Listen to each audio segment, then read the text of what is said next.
अस्सलाम वालेकुम। AI era Islamic Abrahamic wisdom में दोबारा खुश आमदीद। ज्यादातर सियासी निज़ाम किसी एक शख्सियत के गिर्द तामीर किए जाते हैं। जब हुक्मरान गिरता है तो अक्सर निज़ाम भी मुनहदिम हो जाता है। लेकिन हजरत उमर बिन खत्ताब रज़ियल्लाहु अन्हु एक आला हकीकत को समझते थे। एक हकीकी रियासत कोई फर्द नहीं होती, बल्कि एक अमल यानी प्रोसेस होती है। 23 हिजरी में अपनी जिंदगी के आखिरी मरहले में हजरत उमर रज़ियल्लाहु अन्हु को एक आईनी चैलेंज का सामना था। जब क़यादत अचानक तब्दील हो जाए तो हुकूमत के तसलसल को कैसे महफूज रखा जाए। इसका जवाब वक्ती तदबीर नहीं था, इसका जवाब था इदारा जाती दूरअंदेशी, कानूनी डिजाइन और इंतजामी ढांचा। ज़हीर अहमद मीर की बुनियाद पर आज हम ये जानते हैं कि एक रियासत अपने हुक्मरान के बाद भी कैसे कायम रह सकती है, ऐसे निज़ामों के जरिए जो किसी एक इंसानी जिंदगी से आगे तक बरकरार रहते हैं। आज हम जनाब ज़हीर अहमद मीर की किताब द फाउंडेशन ऑफ इस्लामिक जरिस्प्रूडेंस की रोशनी में एक बहुत ही गहरे सवाल पर बात करने जा रहे हैं। देखें, तारीख में बड़ी बड़ी सल्तनतें अपने अजीम रहनुमाओं के बाद अक्सर बिखर गईं, लेकिन सवाल यह है कि क्या कोई ऐसा निज़ाम हो सकता है जो किसी एक शख्स, किसी हुक्मरान से ज़्यादा पायदार हो? हज़रत उमर बिन अल-खत्ताब रज़ियल्लाहु अन्हु ने एक ऐसी ही रियासत की बुनियाद रखी थी जो शख्सियत पर नहीं बल्कि उसूलों और इदारों पर कायम थी। तो बात शुरू होती है हुक्मरानी के एक बहुत बड़े, बल्कि शायद सबसे बड़े चैलेंज से, जिसे हम जानशीनी का बहरान कहते हैं। जब भी कोई मजबूत हुक्मरान दुनिया से चला जाता है तो अक्सर ताकत का एक खला पैदा हो जाता है। ये खला पूरी रियासत को हिलाकर रख सकता है। इसी को कहते हैं हुक्मरान का झटका, और यही वो बुनियादी मसला था जिसका एक पायदार हल हजरत उमर रज़ियल्लाहु अन्हु ने तलाश किया। तारीख उठाकर देखें तो हमें ऐसे बेशुमार निज़ाम मिलते हैं जो बस एक ही बाअसर शख्सियत के गिर्द घूमते थे। जब तक वो लीडर मौजूद है सब कुछ मजबूत लगता है, लेकिन जैसे ही वो शख्स मंजर से हटता है पूरा ढांचा रेत के महल की तरह गिरने लगता है। क्यों? क्योंकि रियासत की बुनियादें किसी शख्स की ज़ात में होती हैं, इदारों में नहीं। यही वो कमजोरी थी जिसे दूर करना जरूरी था। और हाँ, ये कोई किताबी बात या थ्योरी नहीं है। हुक्मरान का झटका एक हकीकी, एक अमली बहरान है। तारीख गवाह है कि इसी एक झटके की वजह से खाना जंगियां हुईं, सल्तनतें टुकड़े टुकड़े हो गईं और अवाम को शदीद अदम इस्तेहकाम का सामना करना पड़ा। जब क़यादत अचानक ख़त्म हो जाती है तो ये सिर्फ एक शख्स का खात्मा नहीं होता, बल्कि अक्सर ये पूरी रियासत के खात्मे का आगाज़ बन जाता है। तो ये जो बहरान है ये कई शक्लों में सामने आता है। सोचें ज़रा। सबसे पहले तो इक़्तिदार का खला पैदा हो जाता है, जहां हर ताकतवर गिरोह कंट्रोल हासिल करने की दौड़ में लग जाता है। पॉलिसियां एकदम मफलूज हो जाती हैं क्योंकि कोई फैसला करने वाला ही नहीं होता। और सबसे खतरनाक कानूनी जवाज़ का बहरान पैदा होता है कि भाई नए हुक्मरान को कौन मानेगा। ये वो 5 बड़े खतरात हैं जिनसे बचने के लिए एक मजबूत निज़ाम की ज़रूरत होती है। अब यहां आती है सबसे हैरानकुन बात। हज़रत उमर बिन अल-खत्ताब रज़ियल्लाहु अन्हु ने आज से 1400 साल पहले ना सिर्फ इस खतरे को पहचान लिया था, बल्कि इससे निमटने के लिए एक पूरा प्लान भी तैयार किया था। उन्होंने एक ऐसा असूल बनाया जिसका मकसद हुकूमत को किसी भी फर्द की ज़ात से बड़ा बनाना था। एक ऐसा निज़ाम जो गवर्नर के जाने के बाद भी पूरी मजबूती से कायम रहे। ये एक जुमला आप कह सकते हैं उनकी पूरी रियासती हिकमत अमली का निचोड़ है। मतलब ये कि रियासत की असल ताकत खलीफा की ज़ात में नहीं होनी चाहिए, बल्कि उसके बनाए हुए इदारों में होनी चाहिए। अदालतों में, मालियाती निज़ाम में, इंतज़ामी ढांचे में। ये एक इनकलाबी सोच थी जो आज भी दुनिया भर की जदीद और मुस्तहकम रियासतों की बुनियाद है। अच्छा, तो ये सिर्फ एक खूबसूरत ख्याल या नारा नहीं था। इस अजीम उसूल को हकीकत का रूप देने के लिए हज़रत उमर रज़ियल्लाहु अन्हु ने तसलसल का एक पूरा अमली ढांचा, एक आर्किटेक्चर तैयार किया।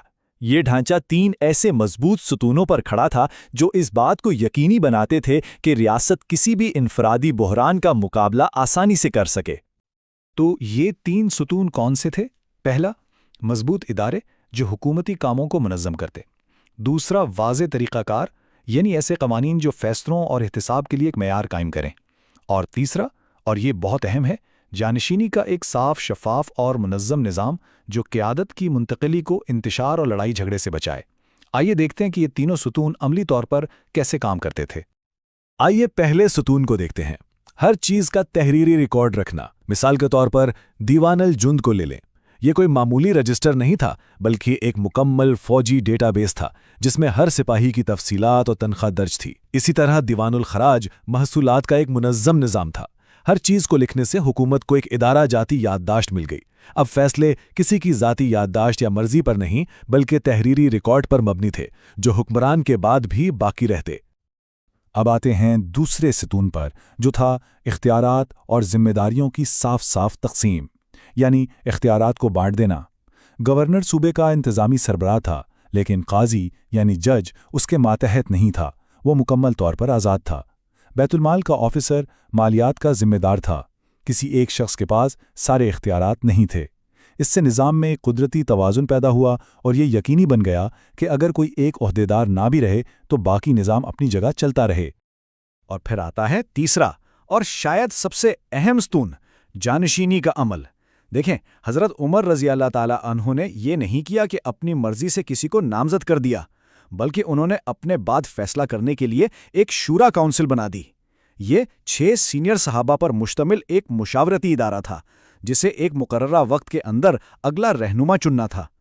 इस एक कदम ने जानशीनी को ज़ाती ख्वाहिश या ख़ानदानी विरासत से निकालकर एक मुनज़्ज़म इदारा जाती अमल बना दिया, जिससे इक़्तिदार की मुंतकिली का सबसे बड़ा बहरान हमेशा के लिए टल गया।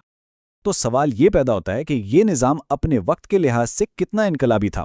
इसको सही मानों में समझने के लिए हमें इसका मुवाजना उस वक्त की सुपर पावर्स जैसे रोम और फारस के निज़ामों से करना पड़ेगा, जहां हुक्मरानी के असूल बिल्कुल मुख्तलिफ थे। जब हम मुवाजना करते हैं तो फ़र्क बिल्कुल साफ नज़र आता है। एक तरफ पुरानी सल्तनतें थीं जो ख़ानदानी बादशाहत और विरासत पर चलती थीं। दूसरी तरफ था हज़रत उमर रज़ी अल्लाह अन्हा का निज़ाम, जो इदारा जाती तसलसल पर खड़ा था। जहां वो शख्सी हुक्मरानी और फ़ौजी ताकत पर एनिसार करते थे, वहीं इस्लामी रियासत कानून की हुक्मरानी और शूरा यानी बाहमी मुशावरत के उसूल पर कायम थी। ये ताकत के मरकज़ को एक फ़र्द से हटाकर उसूलों और इदारों की तरफ मुंतकिल करने वाली एक बहुत बड़ी और तारीखी तब्दीली थी। और इस सब का नतीजा क्या निकला? एक ऐसा निज़ाम जहां बादशाहत नहीं थी, जहां ख़ानदानी विरासत नहीं थी और जहां ताकत का इस्तेमाल जुल्म के लिए नहीं होता था। ये वाकई एक कमाल का मॉडल था, जो न सिर्फ उस वक्त के लिए इनकलाबी था बल्कि आज भी दुनिया भर की मुस्तहकम जमहूरी हुकूमतों के लिए एक आइडियल है। अच्छा, तो आज के दौर में हम इस 7वीं सदी के मॉडल से क्या सीख सकते हैं? क्या ये बातें आज भी उतनी ही अहम हैं? जी बिल्कुल, इसमें आज के रहनुमाओं और इदारों के लिए भी गहरे सबक पोशीदा हैं। ये जो असूल है ना, ये आज भी किसी भी मुल्क को चलाने के लिए एक मुकम्मल ब्लूप्रिंट की तरह हैं। हर चीज़ को दस्तावेजी शक्ल दें ताकि इल्म और तजर्बा ज़ाया ना हो। इख्तियारात को मुख्तलिफ इदारों में तकसीम करें ताकि कोई एक शख्स नागुज़ीर न बन जाए। हिसाब के निज़ाम को मजबूत करें और जानशीनी का एक वाज़े और शफ़ाफ मंसूबा बनाएं। यही पायदार हुक्मरानी की असल बुनियादें हैं। देखें, हज़रत उमर रज़ी अल्लाह अन्हा ये बात अच्छी तरह जानते थे कि वो हमेशा नहीं रहेंगे, लेकिन उन्होंने एक ऐसी मीरास छोड़ी जो उनकी अपनी ज़िंदगी से कहीं ज़्यादा बड़ी थी। उनका बनाया हुआ निज़ाम इस बात का लाजवाल सबूत है कि अजीम तरीन रहनुमा वो नहीं जो सबसे तवील अरसे तक हुकूमत करे, बल्कि वो है जिसका बनाया हुआ निज़ाम उसके जाने के बाद भी कौम की रहनुमाई करता रहे। हमारे साथ इस गहरी और अहम गुफ्तगू में शामिल होने का बहुत बहुत शुक्रिया। अगर आपको ये तज्ज़िया पसंद आया तो हमारे चैनल को सब्सक्राइब करना ना भूलें। इस वीडियो को लाइक करें और अपने दोस्तों के साथ भी शेयर करें ताकि इल्म का ये सिलसिला आगे बढ़ता रहे।